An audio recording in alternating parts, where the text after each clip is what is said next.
بسم اللہ الرحمن الرحیم۔ السلام علیکم دوستو، امید کرتا ہوں آپ سب لوگ خیریت سے ہوں گے۔ دوستو، کسی زمانے میں ایک چور تھا۔ وہ بادشاہ کے محل میں چوری کرنے کے ارادے سے گیا۔ رات کا وقت تھا اور محل کے ایک کمرے سے بادشاہ اور اس کی بیوی کی گفتگو کی آواز آ رہی تھی۔ وہ کھڑے ہو کر سننے لگا۔ اگرچہ ایسا سننا اور غلط ہے اور ناجائز ہے، لیکن چور تو چوری ہی کرنے آیا تھا، تو اسے سننے میں کیا چیز منع ہو سکتی ہے؟ آخر وہ چور ہی تو تھا۔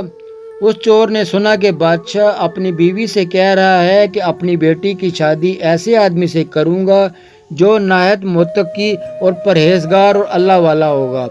جب چور یہ بات سن رہا تھا، اس کے دل میں خیال آیا کہ کیوں نہ میں کچھ ایسا کام کر جاؤں کہ بادشاہ اپنی بیٹی کی شادی میرے سے کر دے۔ دل میں ایک ہرس پیدا ہوگی۔ اب وہ چوری کرنا تو بھول گیا، لیکن دھوکہ دینے پر اتر آیا اور گھر جا کر بہت دیر تک سوچنے لگا کہ کس طرح اس بات میں کامیاب ہو سکے۔ پھر ایک تدبیر اس کے سمجھ میں آئی۔ بادشاہ کے محل کے قریب ایک مسجد تھی۔ اس میں جا کر بزرگانہ لباس پہن کر اور ان کی واضح قطع اختیار کر کے وہاں دن رات عبادتوں میں مشغول بیٹھ جاؤں تو شاید بادشاہ تک ضرور بات پہنچے گی کہ کوئی آدمی ایسا متقی اور پرہیزگار ہے جو دن رات اللہ کی عبادت میں مصروف رہتا ہے، اور شاید بادشاہ کی نگاہ میرے اوپر پڑ جائے اور اپنی بیٹی کی شادی مجھ سے کر دے۔ یہ اس چور کی نہایت حقیر اور ذلیل دنیاوی مقصد تھا جس کے لیے اس نے یہ ارادہ کیا تھا۔ پھر اس نے اپنے پروگرام کے مطابق بزرگانہ لباس اور پوشاک واضح قطع اختیار کر کے اس مسجد میں جا کر نمازوں پر نمازیں، ذکر و تلاوت، مراقبہ سب شروع کر لیا۔ دن گزرتے رہے اور لوگوں میں شہرت ہوتی گئی کہ کوئی اللہ والا یہاں آ گیا ہے جو دن رات اللہ کی عبادت کرتا رہتا ہے۔ یہاں تک کہ یہ بات بادشاہ تک پہنچ گئی۔ یہاں کوئی اللہ والے آ کر بیٹھے ہیں جو کہ جوان اور خوبصورت ہے اور دن رات اللہ کی عبادت کرتا رہتا ہے۔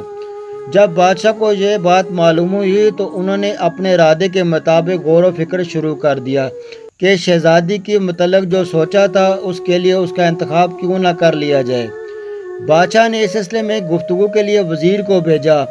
وزیر اس شخص کے پاس مسجد میں پہنچا اور باادب ہو کر اس سے کہا کہ میں آپ کی خدمت عالیہ میں بادشاہ کی طرف سے پیغام لایا ہوں۔ اس نے پوچھا کہ کیا پیغام لائے ہو؟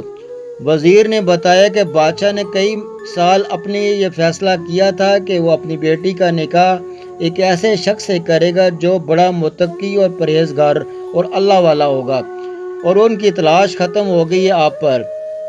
بادشاہ نے مجھے بھیجا ہے کہ اس سلسلے میں آپ سے گفتگو کروں۔ یہ شخص جو دراصل اس تمنا و آرزو میں یہاں کر بیٹھا ہوا بہت دیر تک وزیر کی گفتگو سنتا رہا۔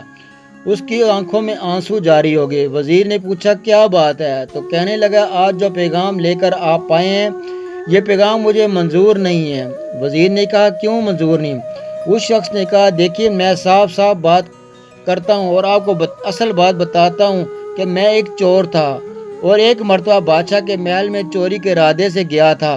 پھر جو کچھ بھی ہوا اس نے ساری تفصیل وزیر کو بتا دی۔ اس کے بعد چور نے کہا میں تو یہ واضح اس حص کی وجہ سے اختیار کی تھی، لیکن میں یہاں آ کر بیٹھا تو میرے خدا نے مجھے اپنا بنا لیا ہے۔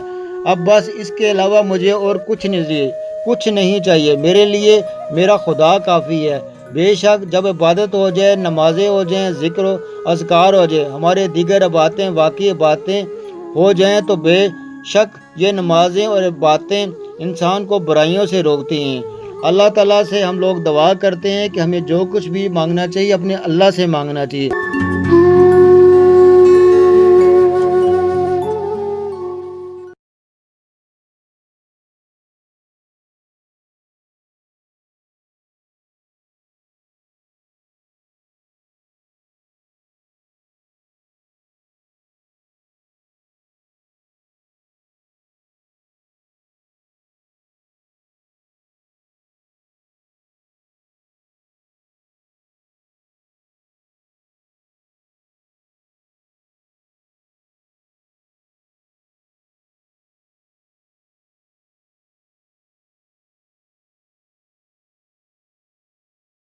ایک بزرگ